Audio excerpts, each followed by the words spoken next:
एक औरत ने 3 संतों को अपने घर के सामने देखा। वह उन्हें जानती नहीं थी। औरत ने कहा, कृपया भीतर आइए और भोजन करिए। संत बोले, क्या तुम्हारे पति घर पर हैं? औरत, नहीं, वे अभी बाहर गए हैं।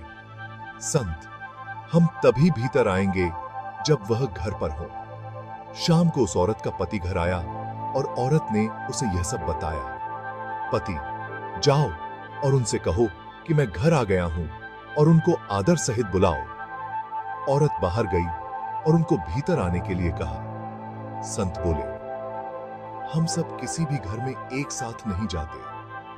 पर क्यों? औरत ने पूछा। उनमें से एक संत ने कहा, मेरा नाम धन है। फिर दूसरे संतों की ओर इशारा करके कहा, इन दोनों के नाम सफलता और प्रेम है। हम में से कोई एक ही भीतर आ सकता है। आप घर के अन्य सदस्यों से मिलकर तय कर लें कि भीतर किसे निमंत्रित करना है। औरत ने भीतर जाकर अपने पति को यह सब बताया। उसका पति बहुत प्रसन्न हो गया और बोला, यदि ऐसा है तो हमें धन को आमंत्रित करना चाहिए। हमारा घर खुशियों से भर जाएगा। पत्नी, मुझे लगता है कि हमें सफलता को आमंत्रित करना चाहिए। उनकी बेटी दूसरे कमरे से यह सब सुन रही थी। वह उनके पास आई और बोली, मुझे लगता है कि हमें प्रेम को आमंत्रित करना चाहिए। प्रेम से बढ़कर कुछ भी नहीं है। तुम ठीक कहती हो, हमें प्रेम को ही बुलाना चाहिए।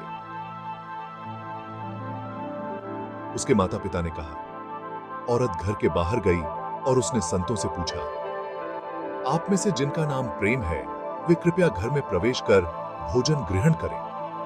प्रेम घर की ओर बढ़ चले। बाकी के 2 संत भी उनके पीछे चलने लगे। औरत ने आश्चर्य से उन दोनों से पूछा, मैंने तो सिर्फ प्रेम को आमंत्रित किया था। आप लोग भीतर क्यों जा रहे हैं? उनमें से एक ने कहा, यदि आपने धन और सफलता में से किसी एक को आमंत्रित किया होता तो केवल वही भीतर जाता। आपने प्रेम को आमंत्रित किया है। प्रेम कभी अकेला नहीं जाता। प्रेम जहां जहां जाता है, धन और सफलता उसके पीछे पीछे जाते हैं। इसीलिए प्रेम बांटे, प्रेम दें और प्रेम लें, क्योंकि प्रेम ही सफल जीवन का राज है।